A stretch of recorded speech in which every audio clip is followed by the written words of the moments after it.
September 17th, 2025. Congressman Ted Lieu walked into the House Judiciary Committee hearing room with what he believed was the perfect trap. He had the questions, he had the narrative, he had FBI Director Kash Patel cornered on the most explosive scandal in American politics. The Jeffrey Epstein files. Documents the media claimed Trump's administration was hiding. Evidence Democrats insisted was being covered up to protect powerful allies. Lieu was about to expose it all, or so he thought. What happened next, in 11 minutes and 34 seconds, didn't just shock the committee. It destroyed an entire narrative that had dominated headlines for months.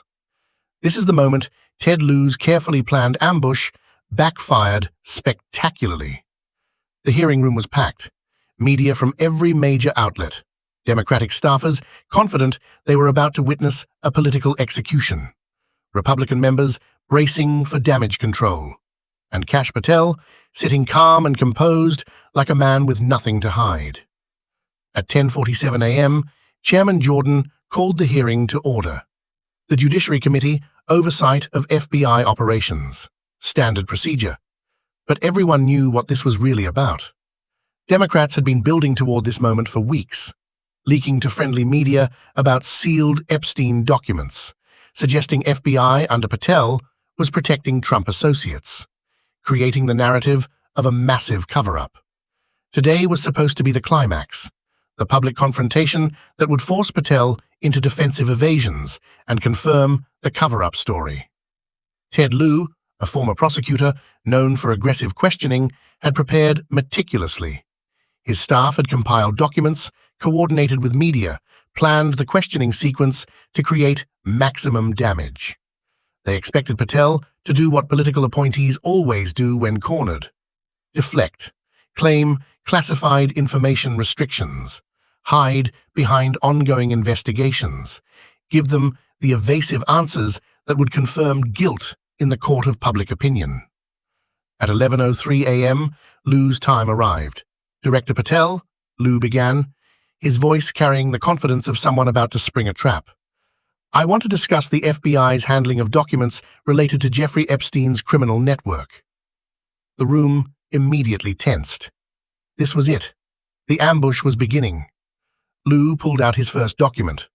Director Patel, as you know, Jeffrey Epstein's criminal activities involved numerous powerful individuals. The FBI has documents detailing these connections, correct? Patel's response was immediate and direct. Yes, Congressman, we have extensive documentation of Epstein's criminal network and all associated individuals. The directness surprised Lieu. Most officials would hedge, would qualify. Patel had just confirmed everything. Lieu pressed forward, thinking he'd gotten the admission he needed. And these documents include names of prominent Americans, politicians, business leaders, potentially including individuals connected to the current administration. Again, Patel didn't hesitate. Congressman, the documents include every individual connected to Epstein's criminal activities, regardless of their position, wealth, or political affiliation. The room stirred. This wasn't the defensive evasion Democrats expected. Lieu, sensing something unexpected, tried a different angle. Director Patel, there have been serious allegations that your FBI is withholding these documents, that you're protecting powerful allies of President Trump.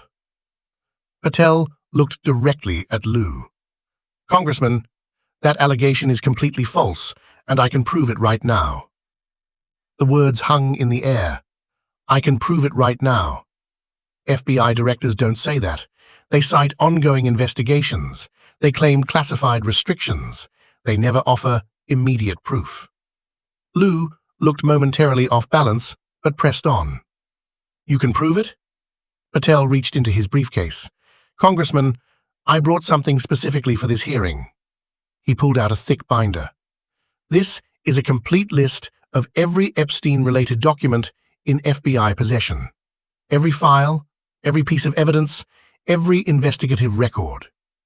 He slid it across the table toward Lieu. This list has been declassified as of 6 a.m. this morning, specifically for this hearing. It includes the names of every individual referenced in those documents. Democrats and Republicans, business leaders and politicians, everyone. The room erupted. Reporters scrambling, committee members stunned. Patel had just voluntarily declassified and released the exact documents Democrats claimed he was hiding. Lieu looked down at the binder in shock. This wasn't in the script. Patel continued, speaking directly to Lieu. Congressman, you'll find names you expect, and names that might surprise you. But what you won't find is any evidence of selective prosecution or political protection. Every individual connected to Epstein's crimes who violated federal law has been or is being prosecuted regardless of political party. Lieu tried to recover. Director Patel, the American. Patel wasn't finished. Congressman, you specifically asked about individuals connected to the current administration. Let me be clear. The documents show connections between Epstein and members of both parties. Previous administrations, current opposition leaders.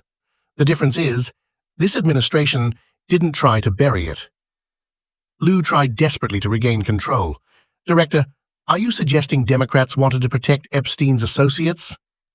Patel's response was measured. I'm suggesting, Congressman, that when certain politicians learned the documents implicated their donors, their colleagues, and their allies, they suddenly became less interested in transparency. He pulled out more evidence. These are emails between Democratic staffers and FBI officials requesting delays in document release. These are letters from high-profile Democratic donors' attorneys demanding the FBI withhold specific files. This is a memo from the previous administration's Justice Department ordering the FBI to classify certain Epstein documents that had previously been unclassified. Every piece of evidence pointed to Democrats trying to suppress the very documents they now claimed to champion releasing. Lieu was floundering. Director Patel, why release these documents now? Patel's answer was simple and devastating. Because, Congressman, you brought it up in a public hearing. You accused us of a cover-up. I'm not going to let that false narrative stand. If you want transparency, here it is. All of it. Democrats and Republicans, everyone connected to Epstein's crimes. No protection for anyone. The Republican side of the committee looked stunned but vindicated.